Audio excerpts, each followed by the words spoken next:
हजारीबाग लोकसभा के भाजपा प्रत्याशी मनीष जायसवाल ने प्रत्याशी घोषित होने के बाद गुरुवार को अपने सेवा कार्यालय परिसर में बीजेपी के कई पुराने कार्यकर्ताओं संग अपना पहला प्रेस कॉन्फ्रेंस आयोजित किया, जिसमें उन्होंने कहा कि हजारीबाग के माटी का बेटा हूं, जमीन से जुड़ा रहा हूं।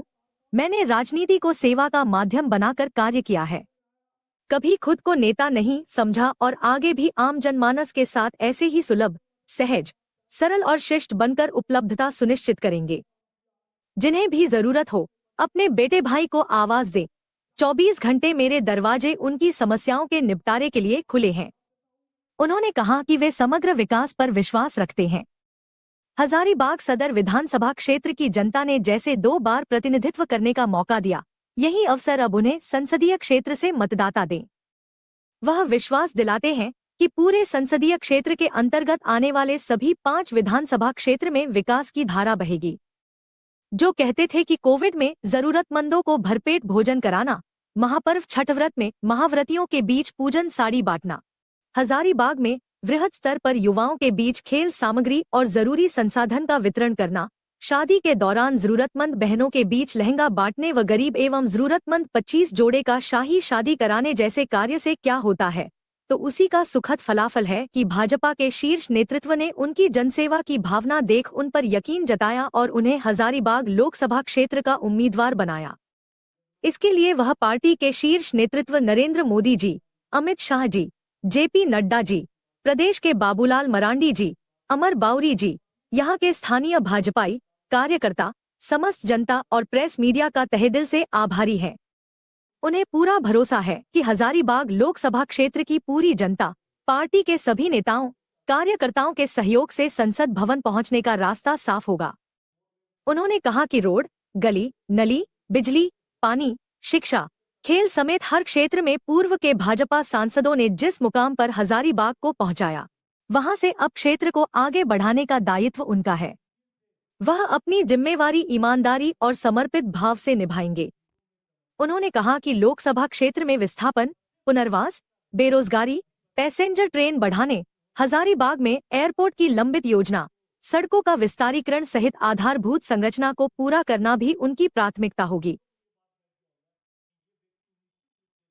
पिछले 30 सालों से भारतीय जनता पार्टी के विभिन्न सांसद यहाँ रहे हैं और सभी ने, अगर हम लोग यदुनाथ पांडे जी की बात करें, हम लोग महावीर लाल विश्वकर्मा जी की बात करें, हम लोग यशवंत सिन्हा जी की बात करें, हम लोग जयंत सिन्हा जी की बात करें, सभी ने अपने कार्यकाल में हजारीबाग को ऊपर उठाने का काम किया है। उस समय का हजारीबाग जब भारतीय जनता पार्टी के पहले सांसद यहाँ से हुए थे और आज 2024 का हजारीबाग में बहुत अंतर है। आज जो फराटेदार आप 4 लेन सड़क से जो चलते हैं, ये इन्हीं के टर्म में हुआ है। इन्हीं के टर्म में भारतीय जनता पार्टी के सांसदों के टर्म में ही यहाँ पर रेल भी आया है और अन्य विकास के जो पायदान भी है वो लिखे गए हैं। कुछ रह भी गया है, सब चीज होता नहीं है। तो हजारीबाग में विस्थापन एक बहुत बड़ी समस्या है। जो पूर्व में लोग विस्थापित हुए हैं और जो अभी हो रहे हैं वो एक बहुत बड़ी समस्या है। उस पर अपना ध्यान रखना कि विस्थापन आराम से हो। जो लोग विस्थापित हो रहे हैं उनको ससम्मान पहले पुनर्स्थापित किया जाए, फिर विस्थापित किया जाए। इस पर हम लोग काम करेंगे।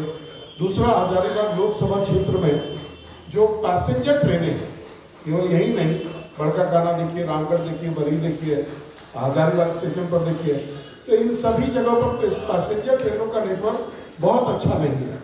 तो इस पर काम करने की जरूरत है। आज बहुत सारे ऐसे इलाके हैं जो कि जहाँ पर बाईपास की जरूरत है।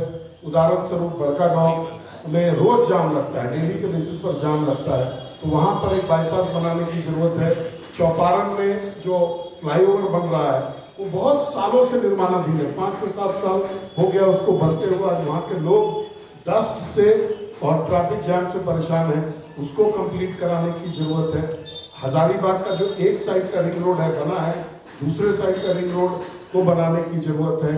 तो जो भारत सरकार की तरफ से जो इंफ्रास्ट्रक्चरल डेवलपमेंट, अदर डेवलपमेंट, रोजगार का जो सृजन हो सकता है, उसके लिए अगर कोई काम करने की जरूरत हो तो एज ए सांसद अगर मैं जीता हूँ तो ये मेरे फोकस एरिया में रहेगा। हजारीबाग लोकसभा का एक और महत्वपूर्ण समस्या है पलायन का।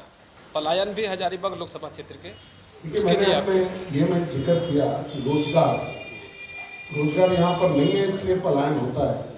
तो रोजगार सृजन करना इतना आसान काम भी नहीं है, लेकिन रोजगार का सृजन के प्रति थोड़ा संवेदनशील रहते हुए यहाँ पर रोजगार के अपॉर्चुनिटीज क्रिएट करना, ये एक इम्पॉर्टेंट विषय। मैं आपके प्रश्न का उत्तर एक अपने अनुभव से देना चाहूँगा कि मैं बॉम्बे जाता हूँ तो अधिकांश जो टैक्सी वाले मिलते हैं वो इसी इलाके के होते हैं। एक बार तो ऐसा हो गया था कि विष्णुगढ़ का आदमी मिल गया था और वो अपने घर पे हमको खाने के लिए भी ले गया था। तो हम लोग जब बात कर रहे थे तो मैंने उससे पूछा कि हजारीबाग में चलो हम तुमको नौकरी दिलवा देते हैं, क्या यहाँ रहते हो, लौट जाओ यहाँ से।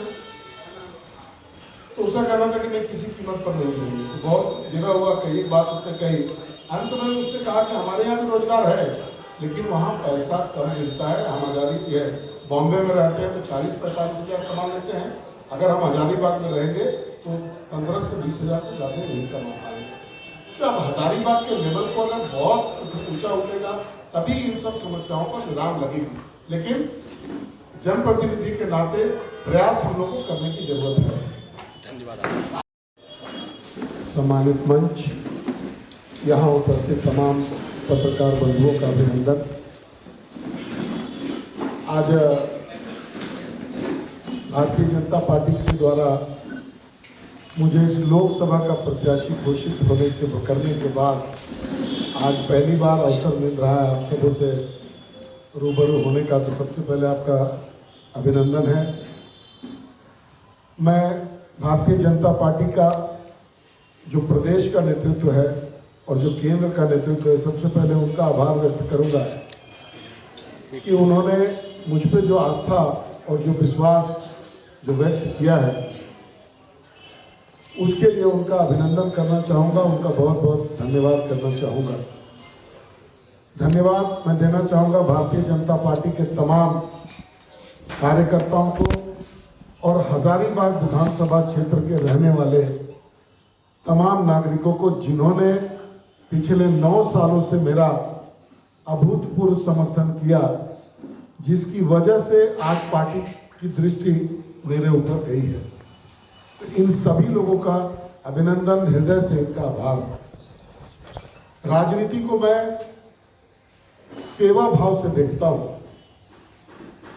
बड़े सारे लोग मुझसे टकराते भी थे और बहुत सारे ओपोनेंट्स का ये भी मेरे ऊपर कमेंट्स आता था कि भाई साड़ी बांट देने से, लहंगा दे देने से और कोरोना में ऑक्सीजन सिलेंडर या खाना खिलवा देने से तो किसी नेता का तो ये काम नहीं है।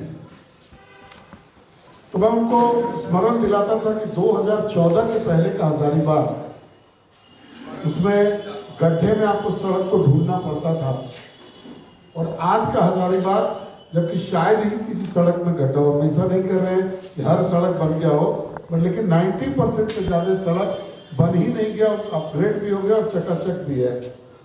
तो हमने जो विकास का काम था वो भी पूरे शिद्दत से, पूरे तन्मयता से किया, और साथ ही साथ जिन लोगों ने मेरा समर्थन किया, जिन्होंने वो अपना बहुमूल्य वोट, अपना विश्वास दे करके मुझे अपना नेता चुना था, अपना प्रतिनिधि चुना था, उनके हर सुख दुख, चाहे वो अस्पताल हो, चाहे ब्लॉक हो, चाहे थाना हो, चाहे किसी के लिए किसी विषय पे लड़ने की बारी हो, किसी का जीवन बचाने में कोई भी हिस्सेदारी मेरी तरफ से हो, किसी धार्मिक अनुष्ठान में कोई सहयोग देने का हो, हजारीबाग की बेटियों के सम्मान में, उनके अपने इंटरेस्ट में अगर हमको लहंगा देने की बात हो, आज जो लोग श्राद्ध क्रम नहीं कर पाते हैं, जो गरीब लोग, उनके बीच में श्राद्ध का जो सामग्री है वो उपलब्ध करा करके उनके मान सम्मान को बढ़ाने की बात हो, ऐसे तमाम चीज़ों को हम लोगों ने किया है।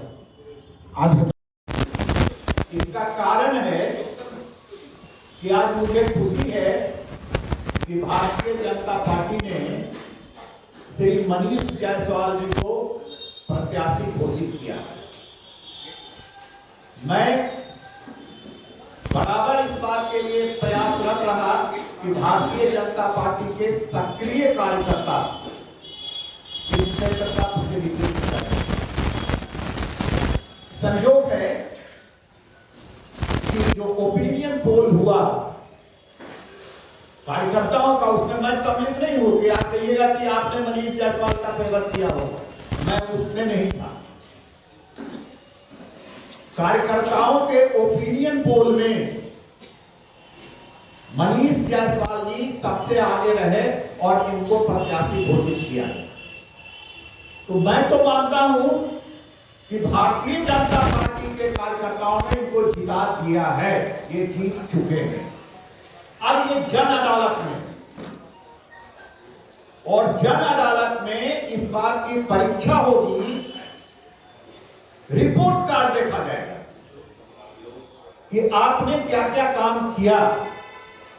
मुझे बड़ा आश्चर्य हुआ, मैं डेली 8 बजे रात में सो जाता हूं और 2 से 3 बजे मॉर्निंग में उठता हूं, 3 घंटा में पढ़ता हूं। 8 बजे रात में एक प्रोफेसर ने मुझे टेलीफोन किया, जो रिटायर है हमारे देश।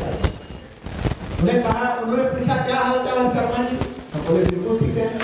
तो अभी आप जग रहे हैं? बोले हाँ, सोने का समय हो गया, आप उसी पर फोन किए। तो बोले कि भाई हमको बहुत खुशी है। तो बोले क्या? तो मनीष जी को प्रत्याशी बनाया गया। हम बोले खुशी का कारण आपका क्या, भारतीय जनता पार्टी या मनीष जी? तो उन्होंने कहा दोनों ही। हम बोले मनीष जी क्यों? तो उन्होंने कहा कि जानते हैं शर्मा जी, कोरोना जब हमको हो गया था, वो कोरोना में रहते हैं, तो मनीष जी हमारे घर पर ऑक्सीजन सिलेंडर उन्होंने भेजा, और इतना ही नहीं, जब खाली होता था मनीष जी भरवा करके भेज देते। मुझे लगा कि ये कोरोना अगर आपदा था तो किसी के जीवन रक्षा के लिए भी काम किया, और जिसकी जीवन रक्षा हुआ वो मनीष जी के समर्थन में आ फैला।